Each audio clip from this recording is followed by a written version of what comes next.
নমস্কার বন্ধুরা, মমতার রান্না বান্নাতে আপনাদের সবাইকে স্বাগত। আপনারা সবাই কেমন আছেন?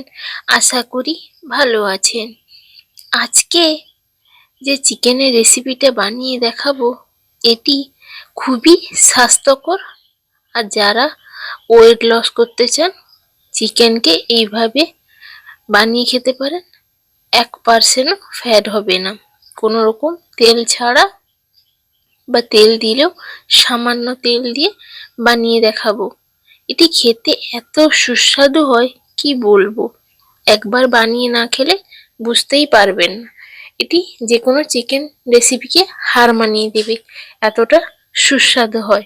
কেউ বিশ্বাসই করবে না যে এটি তেল ছাড়া বানানো হয়েছে।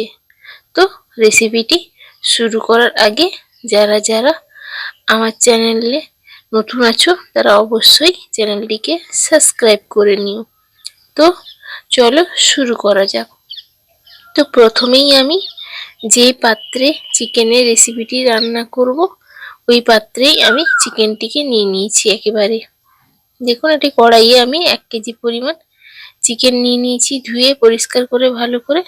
এবার এর মধ্যে আমি দিয়ে দেব আদা রসুনের পেস্ট। আমি আগে থেকেই মিক্সিতে আদা আর রসুনকে একসাথে পেস্ট করে নিয়েছি। তো আমি পেস্টটি দিয়ে দিলাম। এবার এর মধ্যে আমি দিয়ে দেব কুচনো পেঁয়াজ। পেঁয়াজটা আপনারা পরিমাণ বুঝে দেবেন। আপনারা চাইলে পেঁয়াজটা পেস্ট করেও দিতে পারেন, বাট এইভাবে রাখলে পেঁয়াজটা যখন মুখে পড়বে খাওয়ার সময় খুবই ভালো লাগবে। তো আর দিয়ে দিচ্ছি কয়েক টুকরো কাঁচা লঙ্কা, আর দিয়ে দিচ্ছি একটু বেশি পরিমাণে টমেটো কুচি। তো এখানে আমি 7 থেকে 8টি টমেটো নিয়েছি। এবার এগুলোকে 4 ভাগ করে দিয়ে দিয়েছি। এবার এর মধ্যে আমি দিয়ে দেব কয়েকটা মশলা, যেগুলো চিকেনের স্বাদটাকে দ্বিগুণ বাড়িয়ে তুলবে। তো এখানে আমি বেশি পরিমাণে একটু ধনে গুঁড়ো দিয়ে দিচ্ছি, ওই 1 থেকে 1.5 চামচ পরিমাণ। এবার 1 চামচ পরিমাণ জিরে গুঁড়ো দিয়ে দিচ্ছি, আর গরম মশলাও আমি 1 চামচ পরিমাণ দিয়ে দিচ্ছি। আপনারা চাইলে বাড়িতে তৈরি করে গরম মশলা দিতে পারেন, নাহলে এইভাবে প্যাকেট মশলাও দিতে পারেন। এবার দিয়ে দিচ্ছি স্বাদ মতো লবণ, আর দিয়ে দেব অল্প পরিমাণ লঙ্কার গুঁড়ো, একটু যাতে কালার আসে। আপনারা চাইলে দিতে পারেন, নাও দিতে পারেন। এবার দিয়ে দেব পরিমাণ মতো হলুদের গুঁড়ো। এরপর দিয়ে দেব অল্প পরিমাণ সাদা তেল, ওই 2 থেকে 3 চামচ পরিমাণ। আপনারা চাইলে এর বদলে সর্ষের তেল ইউজ করবেন। আমি এখানে সাদা তেল দিলাম। আর আপনারা যদি নাও চান তাহলে তেল দেওয়ার একদম প্রয়োজনই নেই, এটা আরো হেলদি হবে যে তেল একদমই না ব্যবহার করা হয়। বাট অল্প পরিমাণ দিলাম। এবার ভালো করে মশলাটিগুলো ভালো করে মাংসের সাথে ম্যারিনেট করে নেব। এটাকে একটু সময় নিয়ে করতে হবে, ওই 3 থেকে 4 মিনিট মতো এইভাবে ভালো করে মাখিয়ে নিতে হবে, যাতে সবগুলো একসাথে মিশে যায়। তো এইভাবে একবার বাড়িতে চিকেন বানিয়ে দেখতে পারেন, দুর্দান্ত হয়। সবাই আপনার খুব প্রশংসা করবে। এভাবে খেতে যেমন সুস্বাদু আর তেমনই হেলদি হয় চিকেনের রেসিপিটি। এইভাবে রান্না করলে বাসনও খুব কম পরিমাণে ইউজ হয়, একটা পাত্রেই সবকিছু করে নেওয়া যায়। তো এখানে আমার মাখানো হয়ে গেছে। এবার এই কড়াইটিকে আমি গ্যাসে বসিয়ে দিয়েছি, আর গ্যাসের ফ্লেমটিকে আমি হাইতে রেখেছি। এবার হাইতে রেখে এটাকে অনবরত নাড়াচাড়া করে নেব 1 মিনিট অন্তর অন্তর, না হলে কড়াইয়ে নিচে লেগে যেতে পারে। তো এখানে আমি 1 থেকে 2 মিনিট এইভাবে নাড়াচাড়া করে নিচ্ছি। তো এবার এর মধ্যে আমি দিয়ে দেব আগে থেকেই কেটে রাখা কয়েক টুকরো আলু। আলুটা কিন্তু একদম অপশনাল, যেহেতু বাড়ির লোকেরা খাবে তাই জন্য আমি আলুটা দিচ্ছি। বাট যারা ডায়েটে থাকতে চান তারা কিন্তু একদম আলু দেবেন না, আলুটাকে অ্যাভয়েড করার চেষ্টা করবেন।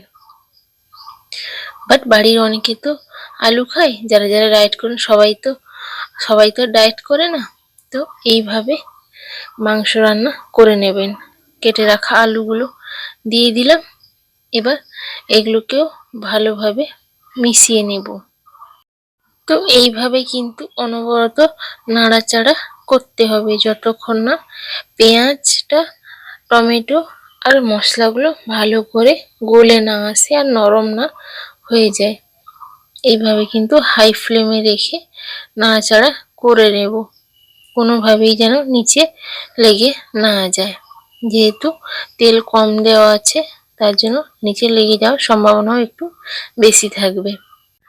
তো দেখুন অনেকক্ষণ নাড়াচাড়ার পর এইভাবে চিকেন থেকে জল বের হয়েছে আর মশলাটিও অনেকটা গলে গেছে। দেখুন এইভাবে কতটা দেখতে সুন্দর লাগছে, তাই না? বোঝাই যাচ্ছে না যে এটি তেল ছাড়া তবে রান্না হচ্ছে। তো এবার আবারও ভালোভাবে নাড়াচাড়া করে নেব 2 থেকে 3 মিনিট। এবার কিন্তু গ্যাসের আঁচটিকে হালকা একটু কমিয়ে দিব। তো গ্যাসের আঁচটিকে আমি লো টু মিডিয়াম ফ্লেমে রাখবো, দিয়ে এইভাবে নাড়াচাড়া করে নেব আবারও একটু ভালোভাবে। তো নাড়াচাড়া করা হয়ে গেছে। এবার এটাকে আমি ঢাকা দিয়ে রেখে দেব 5 থেকে 10 মিনিটের জন্য লো ফ্লেমে, যাতে চিকেনটা ভালোভাবে সেদ্ধ হয়ে যায় আর মশলাটিও কষানো হয়ে যায়। তো তোমরা এখনো আমার চ্যানেলটিকে সাবস্ক্রাইব করোনি, চটপট চ্যানেলটিকে সাবস্ক্রাইব করে নাও এইরকম নতুন নতুন মজার রেসিপি দেখার জন্য, যাতে আপনার কাছে খুব সহজে পৌঁছে যেতে পারে। তো এখানে আমার 5 থেকে 10 মিনিট হয়ে গেছে।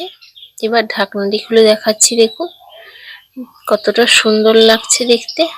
হালকা তেলও ছেড়ে দিয়েছে, আলুটাও ভালোভাবে সেদ্ধ হয়ে গেছে আর চিকেনটাও হয়ে গেছে।